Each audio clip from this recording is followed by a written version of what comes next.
Constantinople, 548 AD. Behind the golden doors of the imperial palace, physicians gather around a bed draped in Tyrian purple, the color worth more than gold, the color only emperors can wear. The woman dying in that bed once performed naked on stage while geese pecked grain from between her legs. Now she wears a crown that rules half the known world. Empress Theodora opens her eyes one last time. Her husband Justinian weeps beside her, the most powerful man on earth reduced to a grieving spouse. The courtiers bow their heads, the priests chant prayers. But the servants who dress her, who clean her chambers, who know what happens when the palace doors close, they exchange glances. They know secrets that would destroy an empire if spoken aloud. Because Theodora of Constantinople lived 3 completely different lives.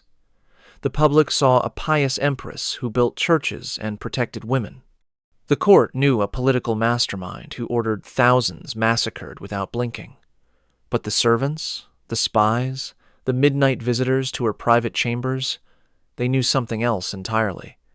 This is the story of how a bear-keeper's daughter who performed unspeakable acts in Constantinople's brothels became the most powerful woman in Byzantine history. How she changed laws specifically so she could marry an emperor. How she maintained a secret network of lovers while married to the most watched man in the empire. And how she managed to die a saint in the Orthodox Church despite living a life that would make modern scandal look tame. The servants, preparing her body for burial, notice marks on her skin that shouldn't exist on a faithful wife. They find items hidden in her chamber that confirm rumors whispered for decades. They discover correspondence that reveals appetites Procopius, the court historian, called inhuman. But they say nothing, because even dead, Theodora remains the most dangerous woman in Constantinople. What you're about to hear comes from 3 sources. First, the official histories that paint Theodora as a reformed sinner, turned righteous empress. Second, Procopius's secret history, written in hidden rooms and buried for centuries, containing allegations so shocking that scholars still debate whether they can possibly be true. And third, archaeological evidence from the palace itself, recently uncovered, that suggests the secret history might have understated the reality. Fair warning, this isn't just another story of ancient scandal. This is the account of a woman who weaponized her sexuality to climb from the gutter to the throne, who used her body as a political tool while maintaining a public facade of Christian virtue, who satisfied appetites that required architectural modifications to the palace itself. If Theodora's contemporaries are to be believed, she didn't just break sexual taboos. She shattered them so completely that Byzantine law had to be rewritten to accommodate her existence. The year is 500, and in the basement of Constantinople's hippodrome, a bear-keeper's daughter is about to discover that her body is the only currency that matters. Before diving into these forgotten stories of power and corruption, if you enjoy learning about the hidden truths of history, consider hitting that like button and subscribing for more content like this. And please comment below to let me know where you are listening from. I find it incredible that we are exploring these ancient stories together from different parts of the world, connected across time and space by our shared curiosity about the past. Little Theodora watches her father die, not from the bear he's training for tomorrow's races at the hippodrome, but from something stupider, a scratch that turned septic, an infection that rotted his blood. The year is 505. She's maybe 5 years old, and her world is about to collapse in ways that will transform her into either the greatest actress or the greatest empress Byzantium ever produced. Possibly both. Her mother's solution is practical in the way that desperation makes people practical. Within a week of the funeral, she's parading Theodora and her sisters through the hippodrome, offering them to whichever faction will provide protection. The Greens, who employed her father, reject them publicly. The Blues, their rivals, accept them as an insult to the Greens. This moment, This public humiliation of 3 girls under age 10 will echo through Byzantine history in ways no one present could imagine. By age 12, Theodora is performing in the theater, which in 6th century Constantinople is essentially legalized prostitution with costumes. The law literally classifies actresses as prostitutes. There's no distinction. You dance, you strip, you service whoever pays. The performances happen on stage. The services happen in private rooms behind the theater. Sometimes the performance is the service, acted out for audiences who pay to watch things that would be illegal if they weren't classified as art. Procopius, writing decades later in his Secret History, describes young Theodora's specialties with the clinical detail of someone who either witnessed them personally or interviewed people who did. She would lie on stage, naked except for a ribbon around her groin because full nudity was technically illegal, while servants scattered barley grains across her body. Trained geese would then peck the grains off her, starting at her chest, moving lower, while she performed ecstasy for the crowd. But here's what makes this more than just ancient pornography. Theodora understood something fundamental about power in Constantinople. The men watching her degrade herself were senators, merchants, future emperors. They were revealing their desires, their weaknesses, their secrets. While they thought they were consuming her, she was cataloging them. Every fetish was intelligence. Every request was leverage. Every private session was a deposit in a bank of secrets she would cash in later. Contemporary accounts, even the hostile ones, agree on certain details. Theodora possessed unusual intelligence, photographic memory for faces and conversations, and the ability to make any man feel like he was the only person in the room. She spoke multiple languages fluently. She could quote Homer and Aristotle. She understood theology well enough to debate bishops, all while taking off her clothes for money. The logistics of her work were mathematically staggering. One account claims she serviced 30 men in a single night, then complained she had only 3 orifices to work with. Another describes her organizing competitions to see whether she could exhaust entire military units. These numbers are probably exaggerated, but even half would represent a kind of physical endurance that transcends normal human capacity. By age 16, she had graduated from the common theaters to private parties for the ultra-wealthy. These weren't just orgies, though they were that too. They were networking events, where Constantinople's shadow government conducted real business. Trade deals were negotiated over naked bodies. Political alliances were sealed with shared women. Theodora wasn't just present at these negotiations. She was memorizing every detail. The transformation from actress to courtesan happened through strategic selection of clients. She identified men with actual power versus those with just money. She cultivated relationships with their wives, becoming indispensable to households as both mistress and confidant. She learned which senators took bribes, which generals preferred boys, which bishops visited brothels. Information became her real currency. Her first major relationship was with Hezbolus, the governor of Pentapolis in North Africa. She convinced him to take her as his official mistress, escaping Constantinople's theaters for what seemed like a better life. The relationship lasted 4 years before he abandoned her in Alexandria, penniless and thousands of miles from home. Most women in her position would have returned to prostitution or died. Theodora did something unexpected.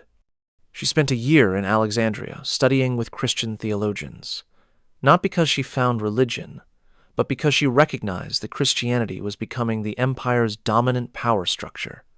She learned Monophysite doctrine, the branch of Christianity that would later define her political allegiances. She memorized scripture. She cultivated relationships with powerful bishops. She transformed herself from fallen woman to repentant sinner, a narrative that would prove invaluable later. The return journey to Constantinople took her through Antioch, where she may have met Justinian for the first time, though accounts differ. What's certain is that by 522, she was back in Constantinople, no longer performing in theaters but maintaining herself through a suspicious combination of wool spinning and strategic relationships with powerful men. The wool spinning was a euphemism. Everyone knew it, but it provided the veneer of respectability she needed for her next move. Something had changed in Theodora during her travels. The woman who returned to Constantinople wasn't the same girl who had left with Hesebolas.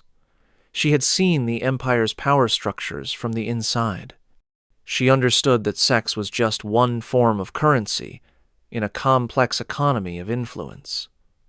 She had developed a long-term plan that would have seemed insane if anyone had known about it. She was going to marry into the imperial family. Justinian first saw Theodora at a gathering he shouldn't have attended in a house he shouldn't have known existed. The year was 522.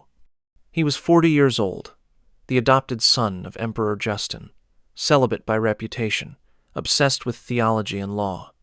She was 22, officially a wool spinner, unofficially still the most dangerous woman in Constantinople. What happened in that room changed the course of Western civilization, though accounts differ on whether it was love at first sight or the most calculated seduction in history. The meeting wasn't accidental. Theodora had been orchestrating it for months through intermediaries who owed her favors from her theater days. She knew Justinian's routines, his interests, his weaknesses. She knew he stayed up all night reading theological treatises. She knew he had never taken a wife or even a known mistress.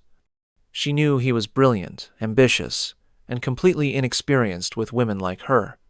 The standard narrative says Justinian fell instantly in love, but Procopius offers a different version.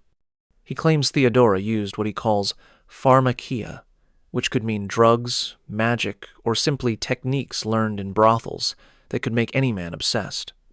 She would have known exactly how to present herself, intelligent enough to discuss theology, vulnerable enough to trigger his protective instincts, beautiful enough to overwhelm his celibate defenses. Within weeks, Justinian was visiting her constantly. Within months, he was talking about marriage. This created a crisis that nearly toppled the government. Roman law explicitly forbade senators from marrying actresses, not former actresses.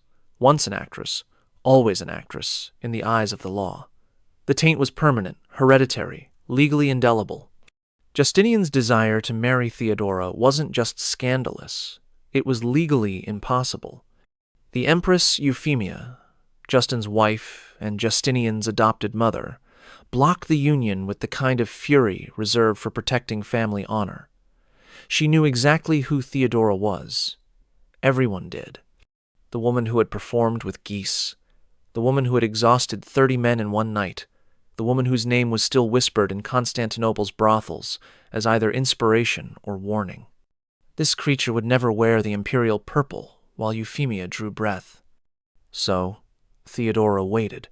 She maintained her relationship with Justinian but made no demands. She positioned herself as the victim of outdated laws and unfair prejudice. She cultivated allies among the court's women, many of whom had their own complicated pasts. She donated to churches, very publicly. She attended services where everyone could see her praying. She performed redemption like she had once performed desire. Euphemia died in 524. Within a year, Justinian had convinced his uncle to change the law. The new legislation was specifically written to allow reformed actresses to marry into the senatorial class. It fooled no one. Everyone knew this law had one beneficiary, Theodora.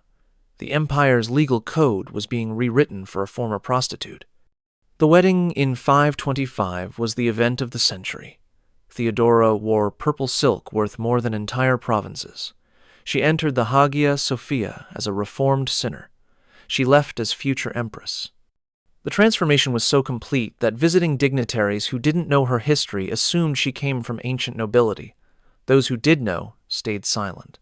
Theodora had files on half the court from her theater days. When Justin died in 527, Justinian became emperor with Theodora as his co-ruler. Not just empress consort, but Augusta, co-emperor in all but name. She received foreign ambassadors independently. She issued edicts with her own seal. She maintained a separate court with its own budget and army of bureaucrats. No woman in Roman history had wielded such official power. But the private Theodora was supposedly even more shocking than the public empress.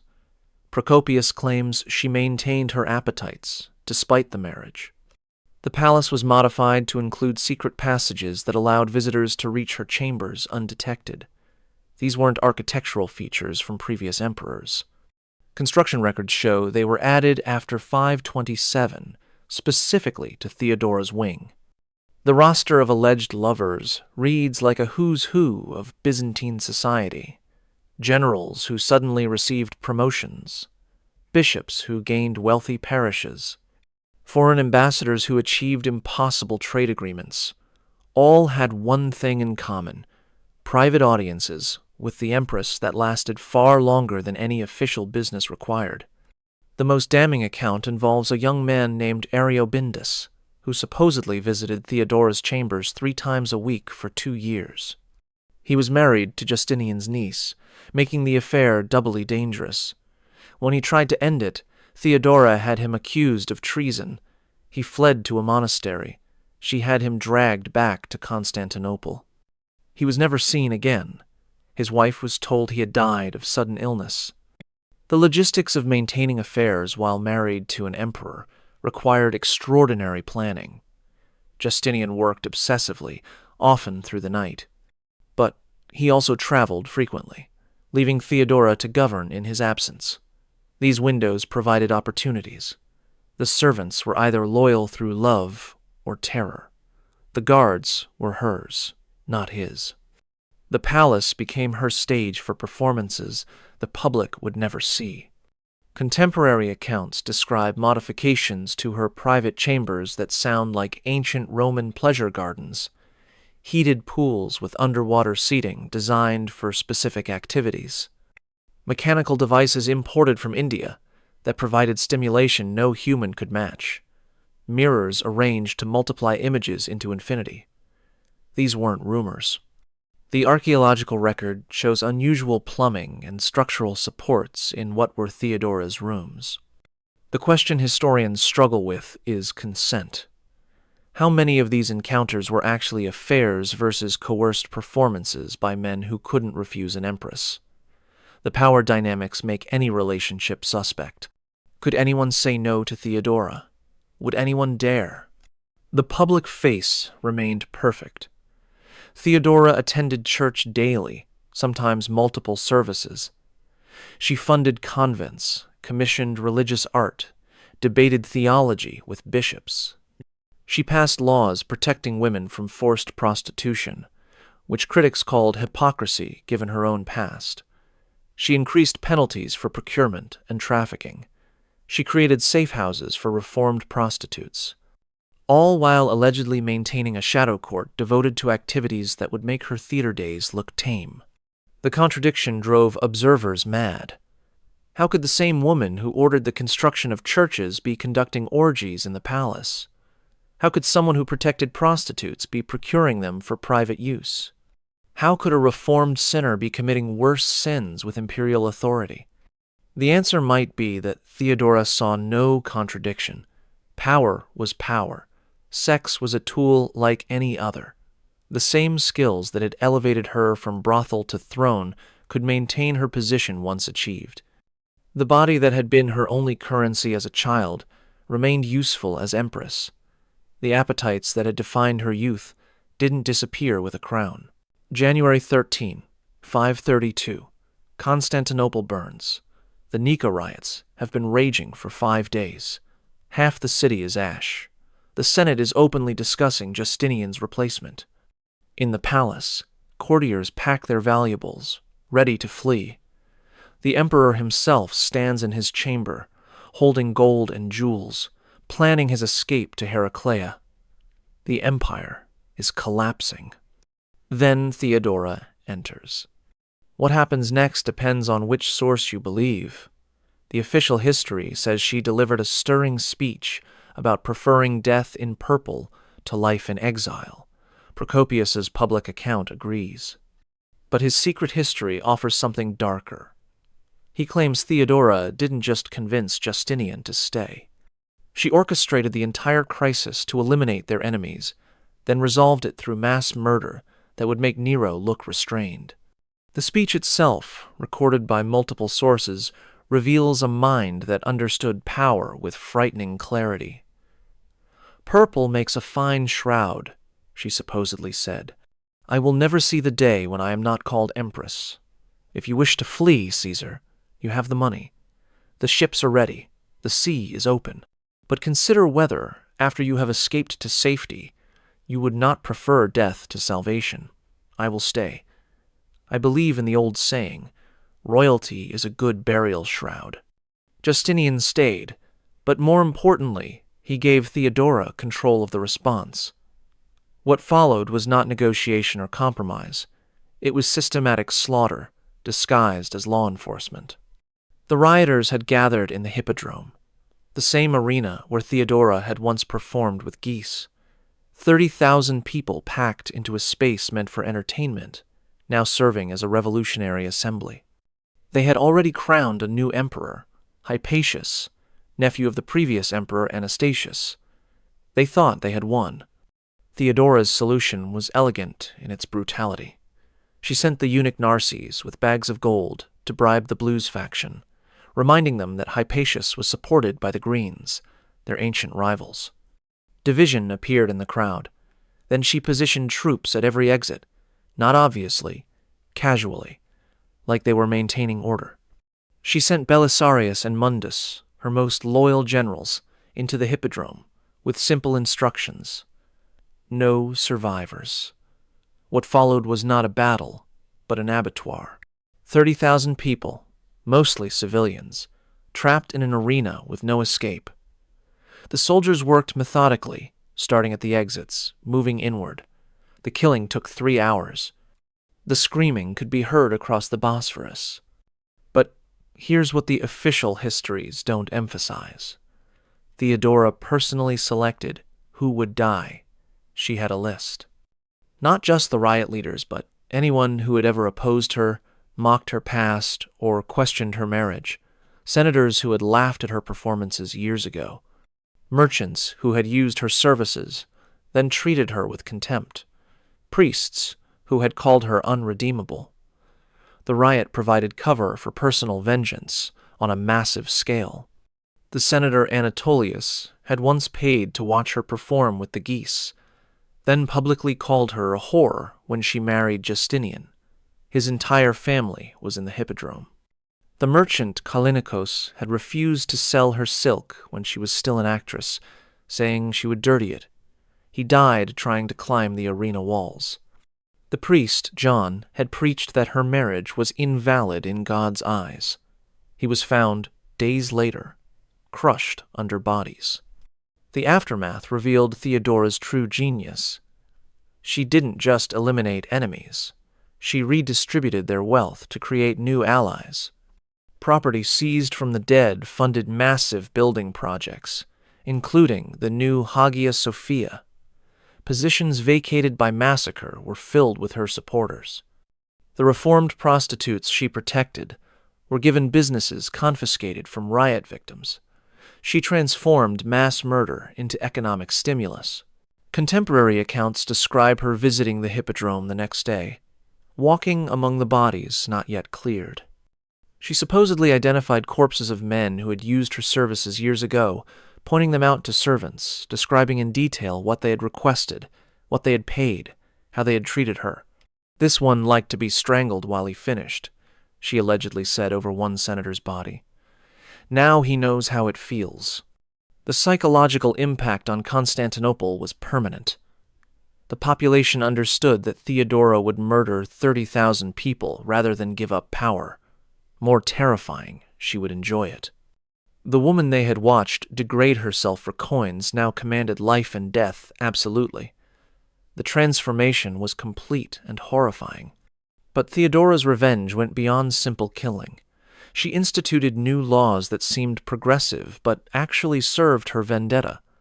Banning forced prostitution meant she controlled who could practice the trade. Creating safe houses for reformed actresses meant she knew where every potential rival was located. Increasing punishments for procurement meant she could eliminate anyone who knew her past by charging them retroactively. The rebuilding of Constantinople after the riots followed Theodora's vision, not Justinian's. The new city was designed to prevent future gatherings. Wide boulevards that troops could control. Public spaces with multiple exits to prevent trapping crowds. Most importantly, a new palace complex with even more elaborate private quarters for the empress, including the architectural modifications that scandalized builders. Workers described constructing rooms with no windows but multiple hidden entrances. Pools with heating systems that required constant maintenance by servants who were then transferred to distant provinces. Chambers with acoustic designs that prevented sound from escaping. One builder, writing years later in Alexandria, claimed he was ordered to create a room with restraints built into the walls and floor, disguised as decorative elements. The question of Justinian's knowledge haunts historians. Did he know about Theodora's appetites? Did he participate? Or did he deliberately ignore evidence to maintain the fiction of their Christian marriage? The emperor, who spent nights writing theological treatises while his wife supposedly conducted orgies in adjoining rooms, presents a psychological puzzle that may be unsolvable. Some evidence suggests complicity. Justinian never remarried after Theodora's death, despite needing heirs. He preserved her rooms exactly as she left them, forbidding anyone from entering. He destroyed documents that might have contained compromising information. He elevated her supporters even after her death, suggesting either genuine love or fear of what they might reveal. The Nika riots transformed Theodora from powerful empress to untouchable autocrat. The senators who survived knew she had orchestrated their colleagues' deaths. The merchants understood their wealth existed at her pleasure. The church recognized that their moral authority meant nothing against her will. Constantinople learned that the former prostitute who had once begged for their coins would now take their lives without hesitation. Theodora's real power didn't flow through official channels. While Justinian governed the empire through law and bureaucracy, she controlled it through a shadow network that reached from palace bedrooms to monastery cells, from barbarian camps to Persian courts. The woman who had learned to read men's desires in Constantinople's brothels now used that knowledge to build an intelligence apparatus that would make modern spy agencies envious. The network began with the women nobody noticed. Servants who cleaned senatorial bedrooms and heard everything. Prostitutes who serviced government officials and remembered every word spoken in passion. Former actresses Theodora had saved from the streets, now placed in households where they could observe and report. Each woman owed Theodora personally.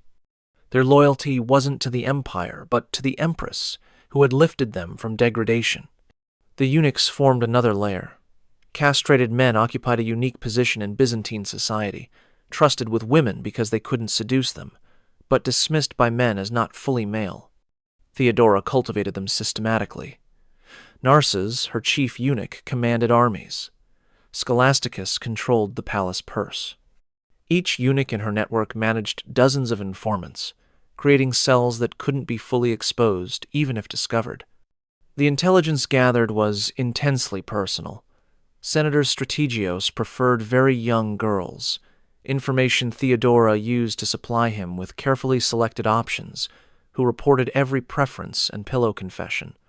Bishop Severus had a weakness for Syrian wine that loosened his tongue about church politics. General Bouzes talked in his sleep, revealing military plans to the courtesan Theodora had placed in his bed. The blackmail material was catalogued with bureaucratic precision. Hidden in the palace were rooms filled with documents that could destroy anyone in Constantinople, letters proving adultery, financial records showing embezzlement, testimony about preferences that would horrify the public. Theodora didn't always use this information immediately. Sometimes she held it for years, waiting for the perfect moment. Marcus the Patrician learned this when he opposed one of Theodora's theological positions in 538.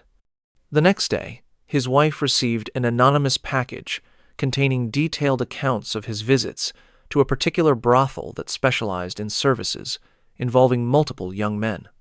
The accounts included dates, times, payments, and specific requests that left nothing to imagination. Marcus withdrew his opposition and became Theodora's most vocal supporter in the Senate. The network extended beyond Constantinople.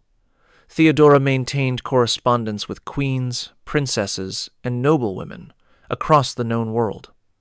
These weren't just diplomatic pleasantries. The letters, some of which survive in monastery archives, contain coded intelligence about troop movements, succession plans, and economic weaknesses. The barbarian Queen Amalasuntha thought she was writing to a sympathetic friend about her troubles with Gothic nobles.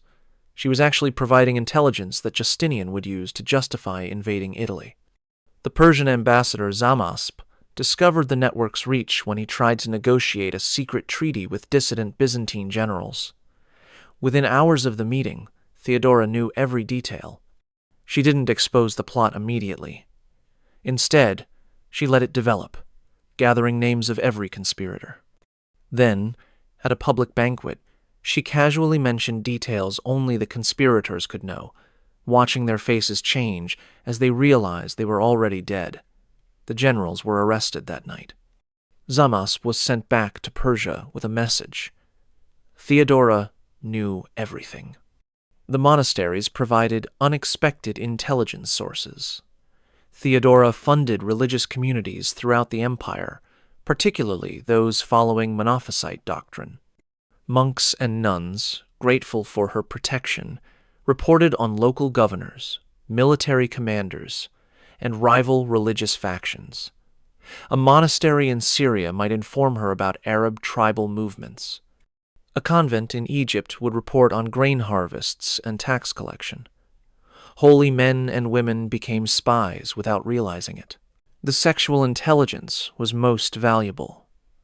Theodora knew exactly who slept with whom in Constantinople. She knew which wives were unfaithful, which husbands preferred boys, which bishops broke their vows nightly. This wasn't prudish moralizing. It was practical power. A senator couldn't oppose her if she could destroy his marriage. A general couldn't rebel if she could expose his preferences to his troops. The procurement network was particularly sophisticated. When Theodora needed someone eliminated or compromised, she could provide exactly the right temptation. The austere judge who had ruled against her interests suddenly found himself approached by exactly his type: tall, blonde, speaking accented Greek. The woman was irresistible because Theodora had designed her to be, trained her specifically for this target.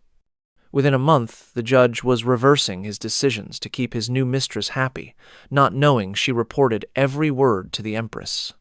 Children formed another intelligence layer. Theodora established orphanages throughout Constantinople, staffed by her supporters. The children were educated, trained, and placed in households where they could be useful. A boy might become a secretary to a senator, reading all his correspondence. A girl might become a lady's maid, observing her mistress's affairs. They all remembered who had saved them from the streets. The architectural intelligence was ingenious. During the rebuilding after the Nika riots, Theodora's architects included listening posts in new construction, hollow columns that carried sound from rooms above, decorative grills that looked ornamental but allowed observation, floors with gaps that let conversations filter through. The rebuilt Constantinople was a city designed for surveillance, with Theodora at the center of the web. Foreign rulers learned to fear Theodora's reach. The Vandal king Gelimer discovered she had been corresponding with his wife for years when Theodora revealed intimate details about their marriage during negotiations. The Frankish king Theudebert found that Theodora knew about his plans to invade Italy before his own generals did. The Gothic king Totila received letters from Theodora containing information about his supporters that could only have come from his inner circle. The financial network was equally complex. Theodora maintained secret accounts throughout the empire, funded by various schemes, confiscated property from enemies, percentages from businesses she protected, tribute from foreign rulers who preferred her friendship to her enmity. The money funded her intelligence network, her architectural projects, and allegedly her private entertainments. The former actress Chrysomalo, now married to a senator, managed Theodora's most sensitive operations. She coordinated the placement of women in strategic positions. She managed the procurement of specific types of entertainment for the Empress's private use. She eliminated problems permanently when necessary. Her house near the palace was known as a place where people entered but didn't always leave. The medical intelligence was particularly valuable. Theodora's doctors didn't just treat illness, they reported on it. She knew which officials were dying, which generals were going blind, which senators suffered from conditions that affected their judgment. She could predict succession crises, military failures, and political opportunities based on health intelligence that no one knew she possessed. The architectural modifications to Theodora's wing of the palace began immediately after the Nika riots. Officially, they were restoration after fire damage. Actually, they were the physical manifestation of appetites that required specialized infrastructure. The builders were brought from Syria and Egypt, men who didn't speak Greek and couldn't gossip in Constantinople's markets. When construction finished, they were reassigned to frontier fortifications where life expectancy was measured in months. The plans, partially recovered from monastery archives where they were hidden after Theodora's death, show innovations that wouldn't appear in European architecture for another 1,000 years. Hypocaust, heating systems that maintained specific temperatures in different rooms. Hydraulic mechanisms that could raise and lower platforms. Acoustic engineering that could either amplify or completely muffle sound. These weren't standard palace improvements. The main chamber, which servants privately called the Purple Room, was 60 feet long and 40 feet wide. The ceiling was domed, covered in mirrors of polished silver that created infinite reflections. The floor was heated marble with channels underneath for warm water, maintaining a temperature that made clothing uncomfortable even in winter. The walls contained hidden compartments that could be opened by pressing specific decorative elements, revealing implements that servants would retrieve and clean after each use. The pool complex defied standard Roman bathing architecture. 7 connected pools, each maintained at different temperatures, with underwater seating carved to support bodies in specific positions. The deepest pool had mechanisms that created artificial currents. Servants who maintained these pools were selected for their inability to speak, either naturally mute or surgically silenced. The private theater was perhaps most revealing. It could seat 30 people on cushioned platforms arranged in a circle around a central performance space. Hidden passages allowed performers to enter from multiple directions. The lighting system used hundreds of oil lamps that could be adjusted to create specific moods. A mechanism in the floor could raise a bed from below. This wasn't for watching traditional theater. Contemporary accounts from servants who survived their service describe scenes that challenge belief. Theodora would host gatherings where Constantinople's elite engaged in activities that would have meant death if performed publicly. Senators' wives discovering appetites they didn't know existed. Generals participating in scenarios that would destroy their military reputation. Bishops breaking every vow while quoting scripture. The procurement for these gatherings required its own infrastructure. Young people of both genders were acquired through various channels. Some were purchased from traders who didn't ask questions. Others were recruited from the theaters and brothels Theodora had once worked in. Some were children from her orphanages, selected for specific characteristics and trained for particular purposes. The training itself happened in a separate facility near the palace, disguised as a school for palace servants. The curriculum included dance, massage, conversation in multiple languages, and specialized physical techniques that aren't fully described in surviving documents. Graduates of this school were marked with a small tattoo, a purple dove, that identified them to those who knew its meaning. The court physician Aetius, writing in cipher years after Theodora's death, described treating injuries that he couldn't explain through normal palace activities. Torn tissue that suggested extreme insertions, bruising in patterns that indicated specific devices, damage from prolonged positions that normal human anatomy couldn't maintain without assistance. He treated these injuries silently, knowing that questioning them meant disappearing. The supply chains for Theodora's activities reached across the empire. Merchants in Alexandria provided substances that enhanced endurance and sensation. Indian traders brought devices made of ivory and jade, carved in shapes that served specific purposes. Persian suppliers provided oils and unguents with properties that Roman medicine didn't understand. The budget for these acquisitions was hidden in palace maintenance costs. Justinian's knowledge remains the great mystery. His chambers were separated from Theodora's by a single corridor, close enough that sound would carry without the acoustic dampening the architects had installed. He worked through most nights, writing his legal codes and theological treatises. Did he not hear? Did he not notice servants moving through the palace at strange hours? Did he not wonder about the architectural modifications that cost more than military campaigns? One theory suggests Justinian was an active participant who maintained public ignorance for political reasons. The emperor, who wrote laws about sexual morality while his wife violated every principle, would represent hypocrisy too absolute for the empire to survive. Another theory proposes he knew but accepted it as the price of Theodora's political genius. A third suggests he was genuinely oblivious, lost in his books while his wife transformed the palace into something unprecedented. The dinner parties were legendary among those who attended and survived. Theodora would host 20 to 30 carefully selected guests. The meals began normally, with traditional Roman courses. But as wine flowed, specially mixed with herbs that lowered inhibitions and enhanced sensations, the evening would transform. Clothing became optional, then discouraged, then forbidden. Performances would begin, starting with traditional dances that gradually became something else entirely. Senator Priscus, writing in a private letter discovered centuries later, described one such evening. The Empress orchestrated pleasure like a general coordinates battle.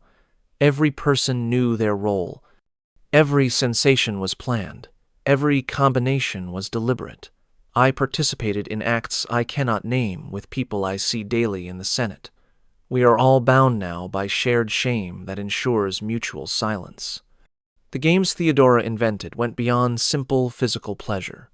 She created elaborate scenarios that combined power, humiliation, and release.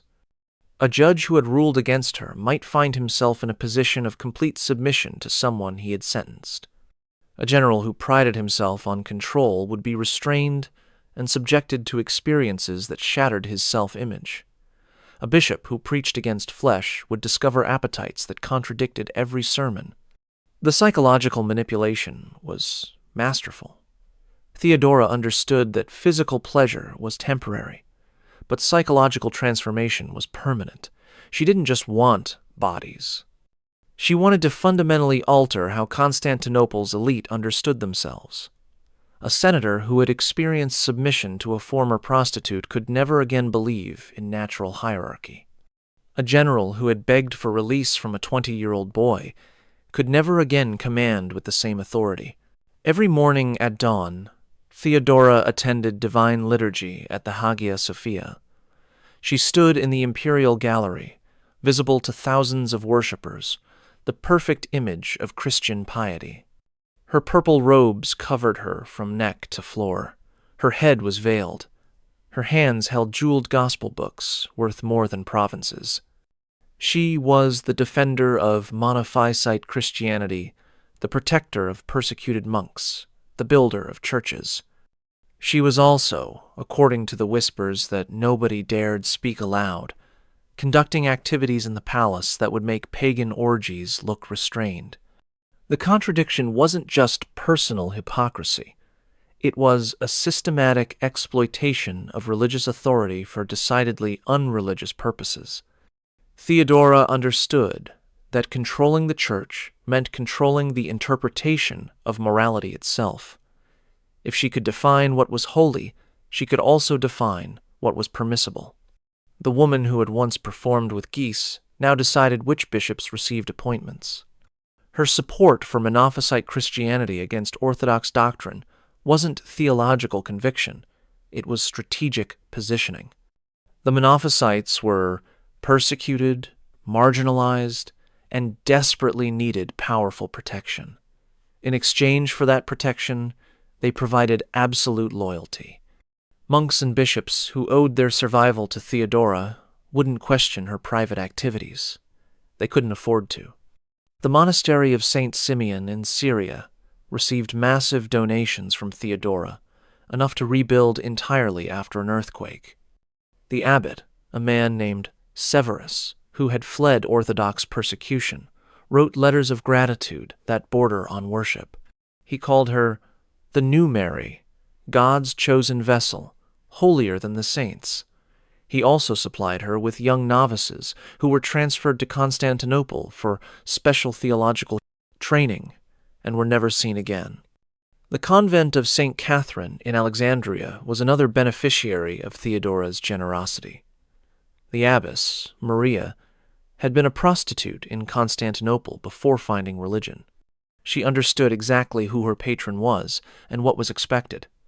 When Theodora requested pure vessels for holy work, Maria knew to send her most beautiful young nuns, girls who had joined the convent to escape poverty and were about to discover that God's service took unusual forms. Bishop Anthimus of Constantinople owed his position entirely to Theodora. She had elevated him from obscurity despite his questionable theology and even more questionable personal life.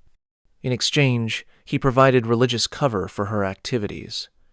When senators questioned palace morality, Anthimus would preach about the danger of false witness.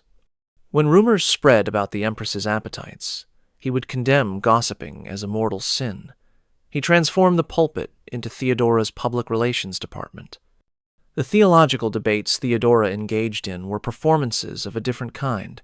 She would summon bishops to discuss the nature of Christ, the interpretation of Scripture, the requirements for salvation. These discussions would last hours, with Theodora demonstrating encyclopedic knowledge of patristic writings.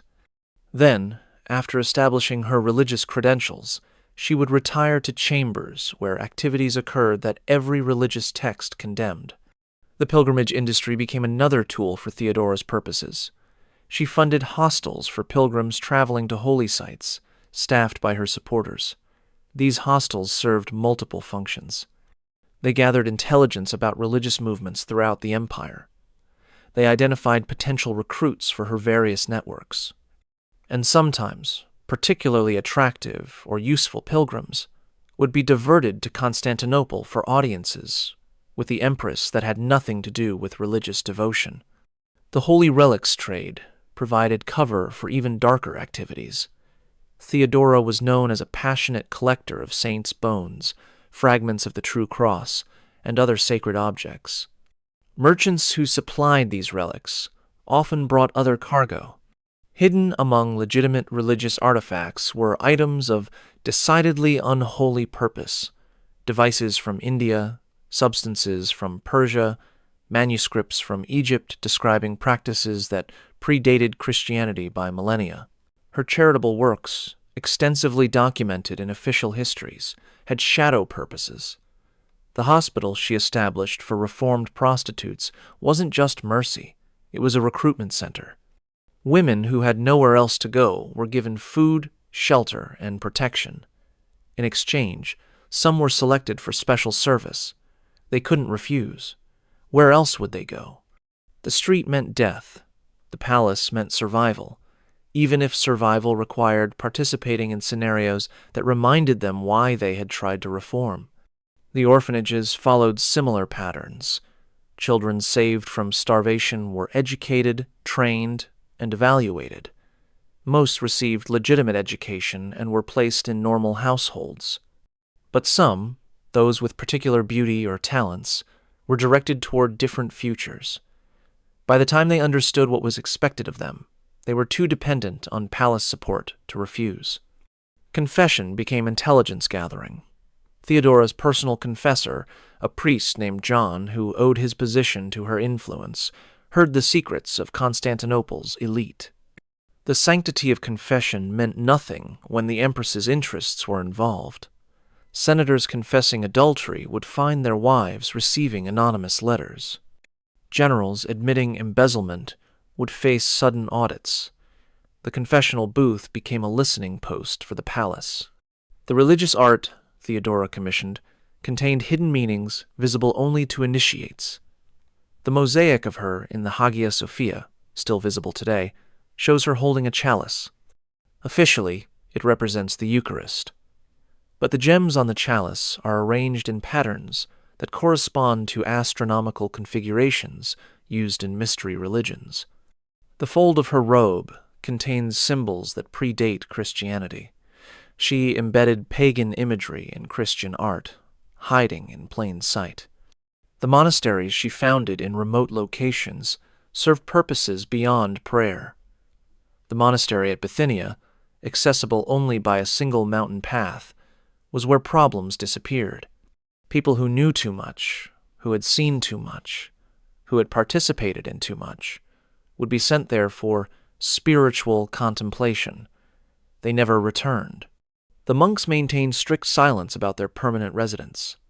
Her theological writings, praised by contemporary scholars for their sophistication, contained coded messages when read with the right knowledge.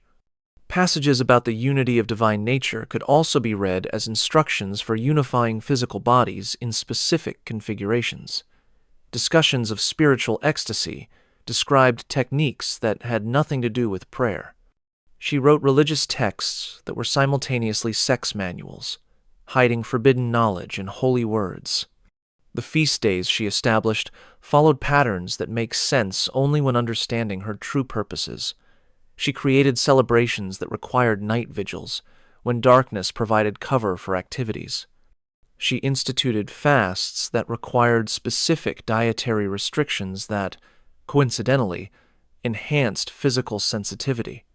She scheduled religious festivals that brought specific types of people to Constantinople at convenient times.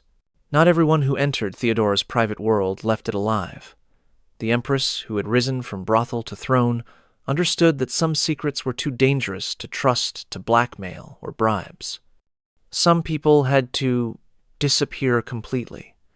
The methods she employed combined Byzantine sophistication with brothel pragmatism, creating an elimination system that left no traces, no martyrs, and no questions.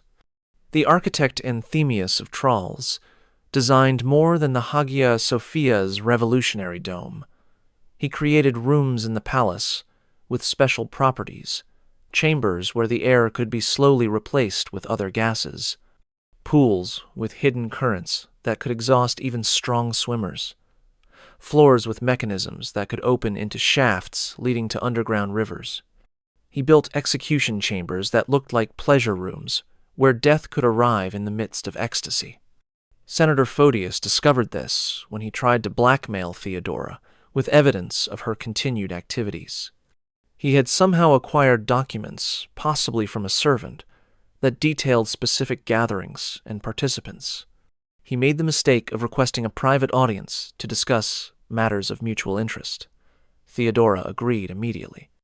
The meeting took place in one of her reception rooms, beautifully appointed with silk cushions and Syrian wine.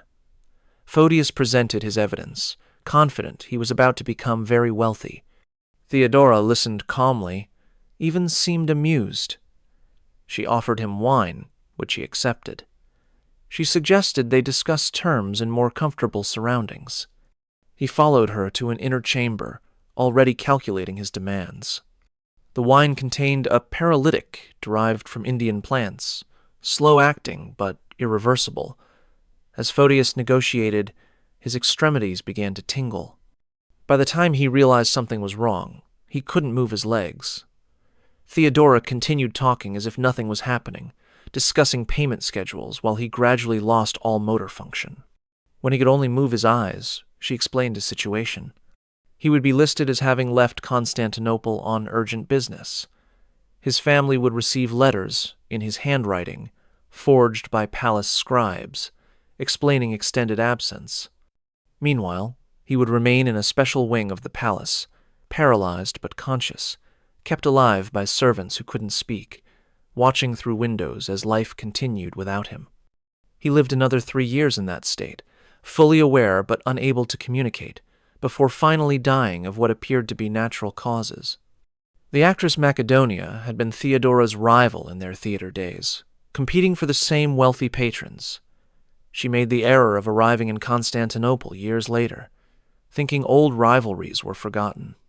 She was welcomed warmly, invited to a private dinner to reminisce about old times. She left that dinner changed. Theodora had surgeons who could perform modifications that weren't immediately visible but profoundly altered experience. Macedonia discovered over following weeks that she could no longer experience physical pleasure of any kind. Nerve pathways had been severed with precision that left her functional but sensationless. She lived another 20 years, unable to feel touch, taste, or sexual sensation, a particularly cruel fate for someone who had lived through her body. Bishop Constantine had opposed Theodora's theological positions too vigorously, calling her a heretical whore in what he thought was private correspondence.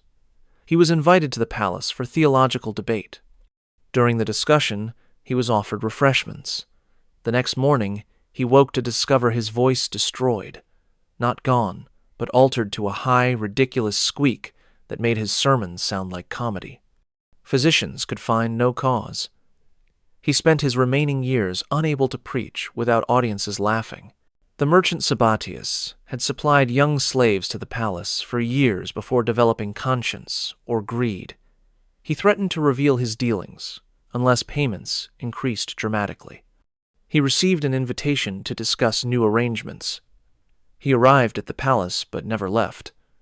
His body was never found. His family was told he had sailed for India on sudden business. His wealth was gradually transferred to them through intermediaries, keeping them comfortable and quiet. The elimination methods weren't always physical. Theodora perfected techniques for destroying minds while leaving bodies intact. Senator Eugenius opposed her policies once too often. He began experiencing visions, horrifying hallucinations that physicians couldn't explain. Unknown to him, servants were adding substances to his food that caused progressive neurological damage. Within a year, he was completely insane, seeing demons everywhere, unable to distinguish reality from nightmare. His ravings about Theodora's evil were dismissed as madness. The network of elimination extended beyond Constantinople. Governors who discovered too much died of sudden illnesses. Generals who questioned orders suffered accidents. Foreign ambassadors who saw what they shouldn't vanished during travels. Each death looked natural, accidental, or at least unconnected to the palace. Theodora had physicians who could simulate any disease, engineers who could arrange any accident, and assassins who could reach anyone. The female victims often faced specialized fates. Theodora seemed to take particular pleasure in destroying women who reminded her of her past or threatened her present. A young actress who performed the same goose routine Theodora had once done was found months later, alive but modified. Her body had been surgically altered in ways that made performing anything impossible. She became a warning to others who might trade on Theodora's former reputation. The noblewoman Julia had mocked Theodora's low birth at a court function, making jokes about bears and geese. She was invited for a private reconciliation. She left that meeting looking normal, but was fundamentally changed. She had been conditioned through methods that remain unclear to experience violent physical reactions to luxury items. Silk against her skin caused burning sensations. Gold jewelry created nausea. Fine foods tasted like rot. She spent her remaining years unable to enjoy any of the privileges of her class, living in voluntary poverty to avoid constant agony. The record-keeping for these eliminations was meticulous but coded. Hidden in the palace archives were documents that appeared to be routine administrative records but actually tracked every disappearance. Names were replaced with numbers. Methods were described in terms that seemed medical but had different meanings. A casual reader would see healthcare records. Someone who knew the code would see a catalog of sophisticated murder. 548 AD arrived with spring warmth, and Theodora dying by degrees. The cancer, probably ovarian though physicians couldn't be certain, had been growing for 2 years. She had hidden it masterfully, using makeup to disguise the yellowing skin, padding to hide the weight loss, and sheer will to maintain public appearances. But by March, even she couldn't pretend anymore. The Empress, who had performed impossible acts on stage, was giving her final performance, and she knew the ending. The preparations for death were as elaborate as anything she had orchestrated in life. Documents were burned in palace furnaces for 3 straight days. Witnesses saw cartloads of papers, possibly the blackmail files she had maintained for decades, reduced to ash. Certain servants disappeared, transferred to distant provinces, or simply vanishing entirely. Others were promoted to positions that ensured their silence through complicity. She summoned specific people for final audiences. Some emerged weeping, others terrified, a few seemingly relieved. Senator Marcus left her chamber pale and shaking, immediately departed for his estates, and never returned to Constantinople. Bishop Menes spent 4 hours with her and emerged looking decades older. The details of these conversations were never recorded, but their effects rippled through Byzantine society for generations. The medical treatment she received was extraordinary, even by imperial standards. Physicians from Alexandria, Antioch, and even India attended her. They tried everything: herbs that came from beyond the known world, surgical procedures that wouldn't be rediscovered for centuries, and treatments that seemed more magical than medical. Nothing worked. The cancer had spread everywhere, consuming her from within like she had once consumed men. But even dying, Theodora maintained her appetites, or at least the performance of them. Servants reported sounds from her chambers that suggested activities impossible for someone in her condition. Whether these were real or staged for some final purpose remains unknown. Perhaps she wanted observers to believe she remained dangerous even while dying.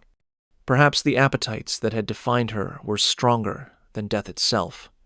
Justinian's behavior during her final months revealed either genuine love or genuine terror. He spent every moment not required for governance at her bedside. He wept openly, something emperors never did. He offered anything, promising God he would build 100 churches if Theodora recovered. He even suggested abdicating if it would somehow save her. She reportedly laughed at this, saying purple made a good shroud for both of them. The deathbed confession that everyone expected never came. Priests attended her constantly, offering opportunities for final repentance. She confessed nothing beyond standard sins. No mention of the geese, the orgies, the eliminations, the networks of corruption and flesh she had maintained. She performed Christianity perfectly to the end, receiving last rites with apparent devotion, calling on Christ and the Virgin, dying as purely as any saint. June 28th, the end came. But even this was orchestrated. She chose to die at dawn, as purple light entered through windows she had positioned specifically for this moment. The court assembled in careful hierarchy. Justinian held her right hand. Her allies held vigil. Her enemies, those who survived, were required to attend and mourn. She had scripted even grief. The last words, reported by multiple sources though they differ in detail, were either "I regret nothing" or "purple is sufficient." Both sound like her. Both were probably true. She closed her eyes as the sun rose fully, purple light giving way to gold, the transformation complete. The bearkeeper's daughter, who had performed with geese, died as the most powerful woman in Byzantine history. The funeral surpassed anything Constantinople had seen. Justinian spared no expense, though expense hardly describes it. The procession stretched for miles. Every church bell in the city rang continuously for 3 days. The body, preserved with techniques learned from Egypt, was displayed in purple robes that cost more than armies. The crowd that gathered was larger than for any emperor's funeral. Some came to mourn, others to confirm she was actually dead. But the funeral was also carefully controlled. The body was displayed at distances that prevented close inspection.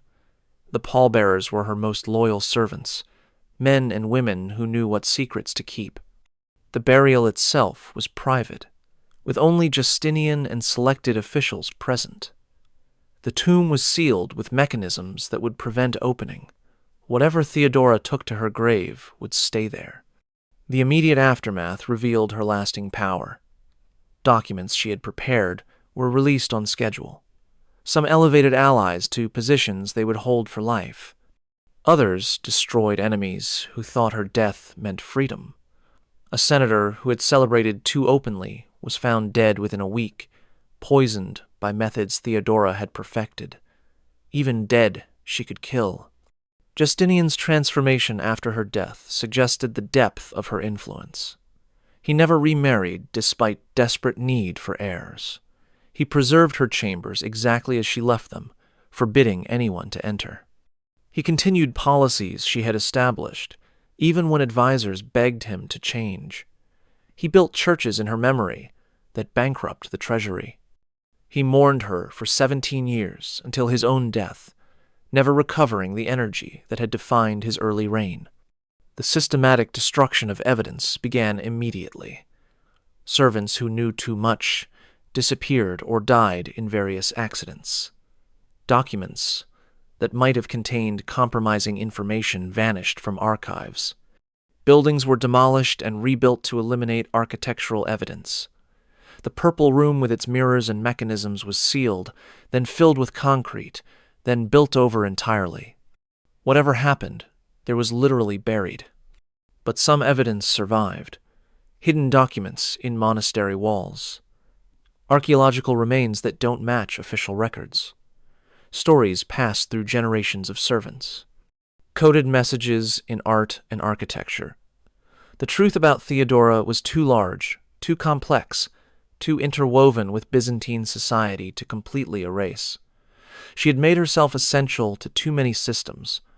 Her elimination would have required eliminating Constantinople itself. 500 years after Theodora's death, workers renovating the Hagia Sophia discovered a sealed chamber behind the imperial gallery. Inside were documents that had been hidden, possibly on the night of her death. The papers were removed, studied briefly by church officials, then destroyed on orders from the patriarch. But one worker, literate and curious, had read portions before their destruction. His account, recorded by his grandson decades later, described lists of names with acts beside them that would make demons blush. The archaeological evidence continues to emerge even today. Excavations beneath Istanbul regularly uncover Byzantine remains. In 1993, construction workers found a complex of rooms that didn't match any known palace plans. The configuration suggested specialized purposes: pools with unusual shapes, chambers with mounting points for equipment that wasn't identified, underground passages that connected to multiple buildings. The site was documented, then covered again for a future that hasn't yet arrived. Modern forensic analysis of surviving Byzantine skeletons reveals patterns that historians struggle to explain. Multiple female skeletons from the palace area show signs of repeated trauma consistent with extended restraint. Male skeletons from the same period display damage suggesting prolonged positions that normal anatomy wouldn't voluntarily maintain.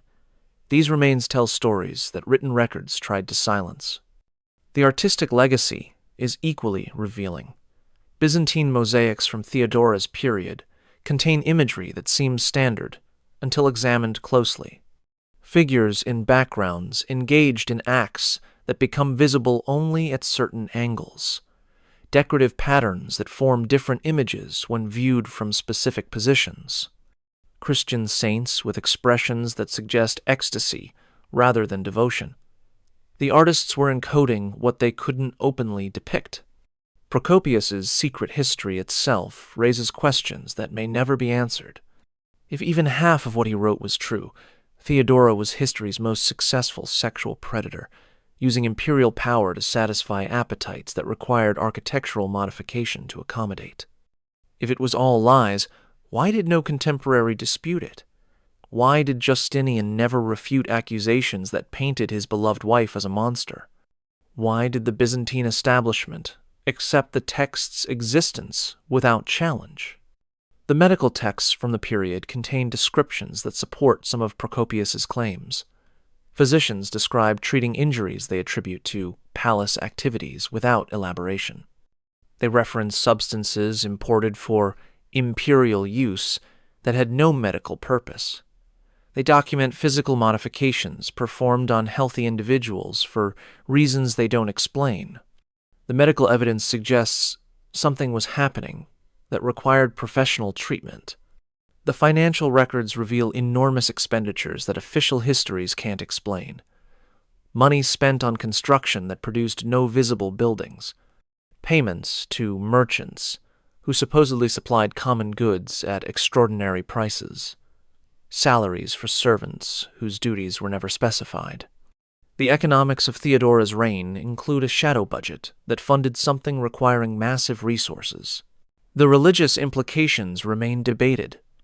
How did a woman living the life Procopius describes maintain support from religious leaders? Were they all compromised by blackmail? Were some willing participants? Did they see her charity work as outweighing her private conduct? Or did they, like everyone else, simply fear opposing someone who could eliminate enemies with such sophisticated efficiency? The genetic studies of modern populations provide unexpected insights. Certain genetic markers associated with Byzantine nobility appear in populations that shouldn't have them, according to official genealogies. The suggestion is that Theodora's practice of using sex as politics created bloodlines that official history doesn't acknowledge. Constantinople's elite may have been more intimately connected than anyone admitted. The influence on later Byzantine culture was profound but hidden. The elaborate court ceremonies that developed after Theodora's death included elements that make sense only as references to her practices. The positioning of courtiers in specific arrangements, the use of purple in ways that violated previous tradition, the incorporation of movements that seemed religious but derived from other sources. The Byzantine court was performing rituals whose origins they didn't understand or wouldn't acknowledge. The legal codes Justinian created with Theodora's influence contained provisions that seemed progressive but served specific purposes. Laws protecting prostitutes gave Theodora control over the sex trade. Laws about marriage legitimacy allowed her to eliminate rivals through technicalities. Laws about property inheritance could be weaponized against enemies. The Justinian Code, foundation of Western law, was partially written by a woman who had performed with geese. The architectural influence extended beyond Constantinople. Churches built during Theodora's reign across the empire contained design elements that don't match standard Byzantine architecture. Hidden rooms that serve no religious purpose, passages that connected to buildings that no longer exist, decorative elements that become obscene when shadows fall at certain angles. Theodora left her mark in stone across 3 continents. The woman in the purple shroud was buried with ceremonies that proclaimed her a saint, but the servants who prepared her body knew better. They saw the marks that shouldn't exist on a faithful wife's skin. They found the items hidden in her chambers that confirmed decades of rumors. They discovered the documents that revealed appetites even Procopius hadn't imagined. But they said nothing, because even dead, Theodora remained the most dangerous woman in Constantinople. History has tried for 1,500 years to categorize Theodora, saint or sinner, reformer or despot, faithful wife or insatiable predator. The truth is that she was all of these simultaneously, a human contradiction that expanded the definition of what a single person could be. She was the bearkeeper's daughter who became empress, the prostitute who became saint, the performer who directed the empire, the woman who transformed her body from commodity to weapon to throne. The facts that can be verified are remarkable enough. She rose from the absolute bottom of Byzantine society to its peak. She changed laws, specifically to enable her marriage. She saved Justinian's throne during the Nika riots. She influenced legal codes that still shape Western law. She built churches that still stand.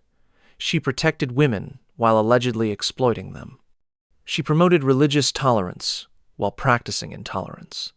She was simultaneously the most powerful and most notorious woman of her age. The allegations, if true, reveal something darker. A woman who used systematic sexual predation as a tool of governance, who maintained networks of procurement and blackmail that touched every level of society, who modified the palace to accommodate appetites that required architectural support, who eliminated threats with methods that suggested deep understanding of human psychology and physiology, who performed Christianity publicly while practicing something ancient and forbidden privately. But perhaps the most disturbing possibility is that everything was performance, that the girl who learned to fake ecstasy for paying audiences never stopped performing, that every appetite was calculated for effect, that every scandal was strategic, that she created a persona so overwhelming that no one could see the real person beneath, that the greatest actress of the Byzantine stage played a role for 40 years without ever breaking character. Modern Istanbul has built over most of Byzantine Constantinople. The palace is gone, its secrets buried beneath centuries of construction. The documents that might have revealed truth were destroyed by people with interests in maintaining mystery. The witnesses are 15 centuries dead. What remains are fragments, architectural anomalies, medical descriptions, financial records, and Procopius's allegations that seem too extreme to be true but too specific to be complete fiction. Theodora won in the end. She died in purple, as she had promised. She was buried as empress, not actress. She is remembered as saint by the Orthodox Church that would have condemned her lifestyle. Her mosaic in the Hagia Sophia shows her as she wanted to be seen, regal, pure, holding the chalice of Christ. The bearkeeper's daughter who performed with geese achieved the ultimate transformation. But the servants knew. The workers who found the sealed chambers knew. The physicians who treated inexplicable injuries knew. The architects who built impossible rooms knew. The merchants who supplied unnameable items knew. The senators who attended certain gatherings knew. The bishops who owed their positions to her protection knew. They all knew, and they all stayed silent, because Theodora had taught Constantinople that silence was survival. The purple shroud that covered her body was worth more than most kingdoms. It was the same color as the bruises she had once displayed on stage, performing suffering for coins. The same color as the birthmarks that identified her in the brothels. The same color as the dye that stained her fingers when she tried legitimate work. Purple had been the color of her degradation, and she made it the color of her triumph. She didn't just wear purple, she became it. Justinian never recovered from her death.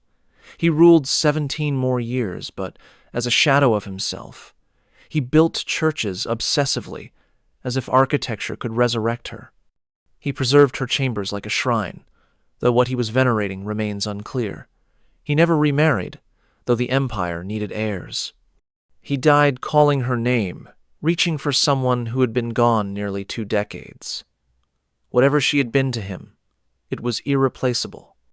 The empire never saw another Theodora. Later empresses were either too pure to be effective, or too corrupt to maintain power. None achieved her balance of public virtue and private vice, political genius and personal degradation, Christian charity and pagan appetite. She had been unique, unrepeatable, a convergence of circumstances that created something history couldn't classify or replicate. The final accounting is impossible. How many died for her pleasure? How many lived in her debt? How many bloodlines carry her genetic legacy through unacknowledged liaisons? How many buildings contain her architectural secrets? How many laws reflect her influence? How many saints owed their canonization to her protection? The questions multiply infinitely, like the mirrors in her purple room. She remains history's most successful contradiction, the prostitute saint, the reformed sinner who never reformed, the faithful wife who maintained a network of lovers, the Christian empress who practiced older religions, the protector of women who exploited them, the builder of churches who modified the palace for obscene purposes, the woman who rose from nothing to everything without ever explaining how. Every biographer who attempts to capture Theodora discovers what the servants who prepared her body learned. There were multiple Theodoras, layered like Russian dolls, each containing another version that contradicted the last. The actress contained the prostitute contained the empress contained the saint. The saint contained something that predated Christianity, older and hungrier than anything Rome had imagined. The purple light that filled her death chamber that final morning wasn't just dawn. It was the color she had conquered, worn, become. She had taken the symbol of imperial power and made it inseparable from her story. Every emperor after her wore purple that carried her memory. Every ceremony that used purple invoked her ghost. Every piece of purple silk traded in Byzantine markets whispered her name. She died as she had lived, performing, calculating, overwhelming, and never, ever apologizing. The bear-keeper's daughter, who had discovered that her body was currency, had purchased an empire with it. The actress who had learned to fake pleasure had given an emperor genuine happiness. The prostitute who had serviced 30 men in a night had transformed into a saint venerated by millions. History would remember her as Justinian's wife, as if that was her primary identity. But Theodora was never primarily anyone's anything. She was herself, unprecedented and unrepeatable, a force that bent reality around her will until purple itself meant Theodora more than emperor. She had won a game no one else knew was being played, by rules she wrote as she went, for stakes that included the memory of civilization itself. If this glimpse into history's hidden darkness has left you wanting to uncover more buried truths, I've prepared another journey into the shadows of the past that you won't want to miss. Click on the video appearing on your screen now to discover another shocking chapter that history tried to erase. And if you found this exploration as compelling as I did, hit that subscribe button so we can continue peeling back the layers of history together. These forgotten voices deserve to be heard, and there are so many more stories waiting to be told.